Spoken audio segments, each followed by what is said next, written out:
Yan, nandito tayo ngayon sa Naik, sa Muson. Ito po is Pagsikat Place. Ito po is model house. Kaya nakaayos po siya. Pero yung halimbawang wala pang tiles yun. Mamaya po sa kabila, pakita po sa inyo. Idea lang po, ganito lang po siya. Pwede niyo po siya lagyan ng split type na aircon. Tapos ito po is naka-prepared for 2 bedrooms talaga siya. Ito po ang floor area natin. 44. Tapos sa lot is 36. Ito yung walang down payment. Tsaka mami pasinaya. Mamaya pakita ko rin po sa inyo. Bedroom. Pwede mo siyang 2 bedroom, kaya lang yung double deck na. May client tayo dito sa Pasinaya tsaka Pagsikat. Ito sa CR niya po. Nakatiles na po ito. Pwede ka mag-extend sa likod.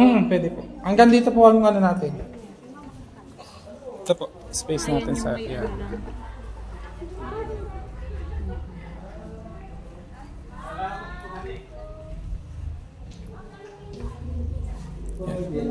Yan, check niyo po itong taas. Tsaka ang advantage ito, ma'am, naka-sliding window na po lahat upon turnover. Yan siya. Ayan, Pagsikat Place, Muson na Cavite. Yan. Medyo mababa lang ceiling natin, pero naka-insulation naman po siya, kaya hindi na ganun kainit. Dalawang kwarto po.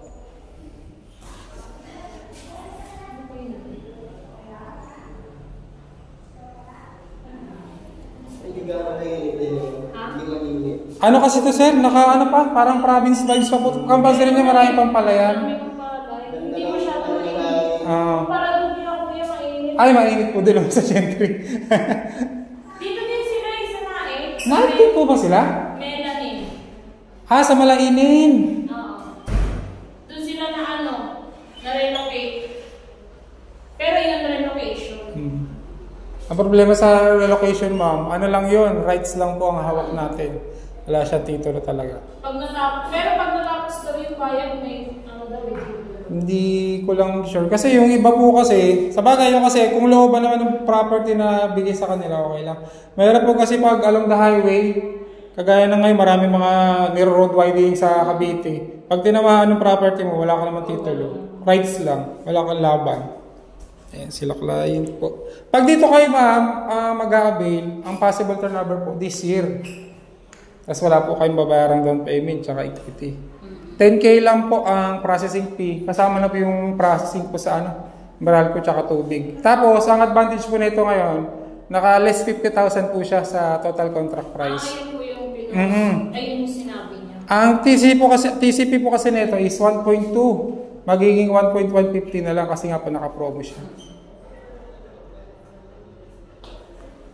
Anong po ito? Pinasaya din? Ano po ito? Pagsikat. Si Pasinaya at Pagsikat, tapos si Pagsibo. 3 project po kasi ito. Isang developer lang. Same location lang sila. Bali, meron lang po silang sariling gate bawat sa subdivision po. Ito yung Pasinaya? Apo. Ayan. Mas maliit lang po ang lote niya. Mamaya pupuntahan natin. Mas maliit to? Apo. Mas maliit. Ano lang yan siya, mami? 30-32 po ang sukat niya. Tapos, mga window niya, naka-jalousie. Ito po is ito kasi, mami, is in-upgrade na. Dati, jalousie lang din po ang mga window nito. Ginawa po nila. Ginawang sliding. Mas mahal ito kumpara sa kabila? Apo, mama. Mas mahal po. Pero ito po ang naka-promo natin, si Pagsikat.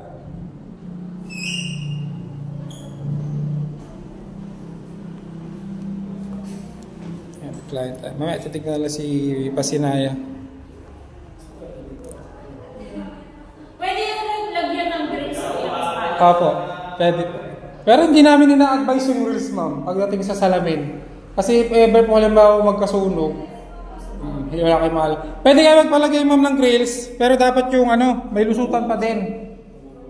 Kasi hindi siya advisable, ma'am, pag although may insurance itong bahay, pagdating sa mga gano'n, syempre yung tao sa loob, hindi na makasama sa insurance. Kaya kung magpapalagay kayo ng grills, ma'am, pwede yung may bukasan para may exit kayo, tapos may hagdan pababa. Para at least may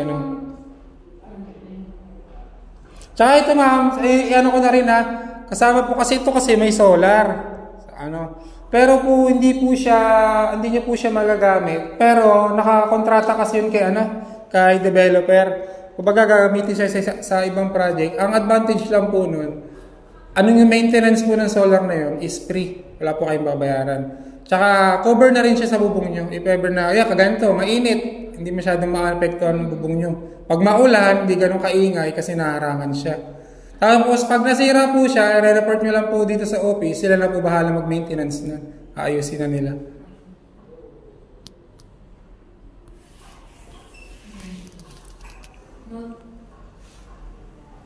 Tapos ma'am, kung halimbawa dito kayo kumuha, ano ko na lang din kayo ng half reservation para 5K na lang bibigay mo.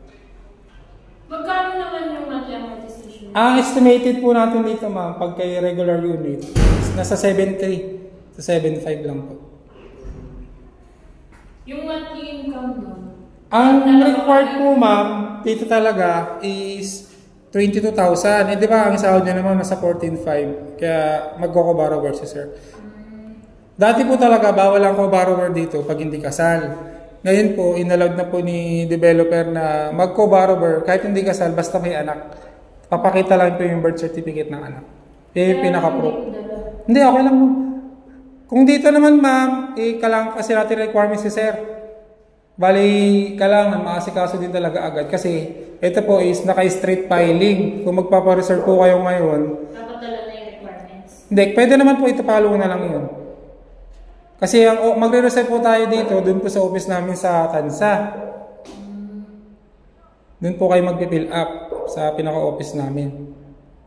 Tapos kung maasikaso nyo po by next week po yung lahat ng requirements na kailangan, mas better po yun. Tapos ipapasa na po ng office namin sa office ni developer sa Ortigas. Kasi sila ang mag-aasikaso sa pag-ibig. Sila na. Bali wala ang aasikasuhin nyo lang po dito yung mga requirements na po na ipapasa. Tapos yung mag-fill up kayo ng reservation form sa office namin. Doon nyo po. Tapos ang gagawin naman po namin, nang ipapasa yung mga requirements, kami naman magpapasa doon sa office ni developer sa Ortigas. Sila naman po ang magpapasa na sa pag-ibig. Tapos kayo po is maghihintay na lang ng update kung kailan po yung mga magsasign ng loan docs or seminar. Ganun po. May seminar. Opo, meron din ma'am.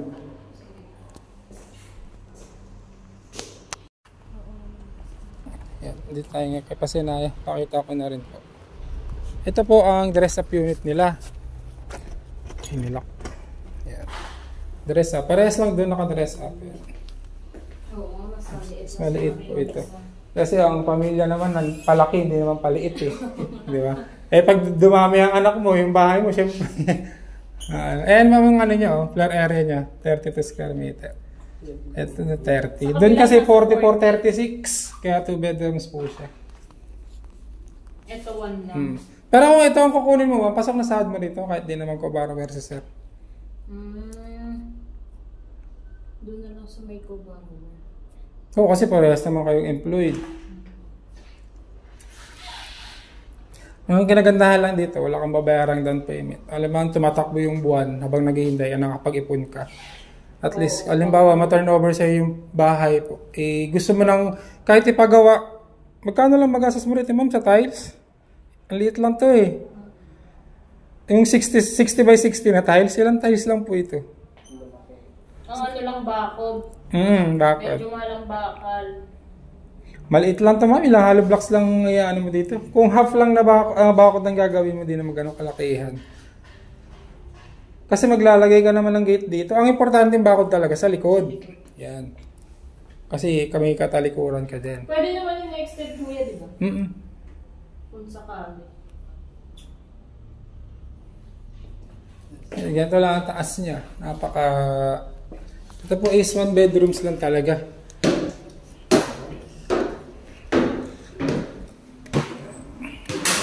Ayan, maliit lang po. Ramdam na ramdam mo yung simoy ng hangin. Sarap dito, dahil puno.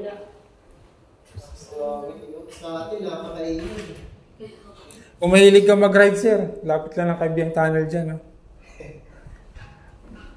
Malapit na ba? Opo, malapit na po dito. Pag dinaratyo po kayo sa sir, Maragondo na yan. Maragondo ang Ternate. Tapos Kaibiyang, Pag gusto mo mag-Batangas eh. Pwede ka mag-Batangas dyan. Lapit lang eh.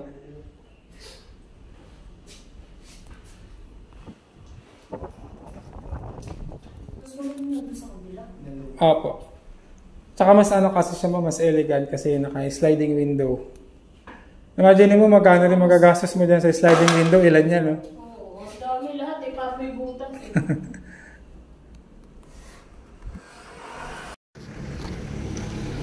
Doon pa kami ng office. Nagsa-sign up sila client ng RA. Yan, kakarating lang namin dito sa office namin sa First Park Constanza. Yan. Home by Imo Realty yan. Kasi yung client nasa loob. Magpipil up ng RA or reservation agreement.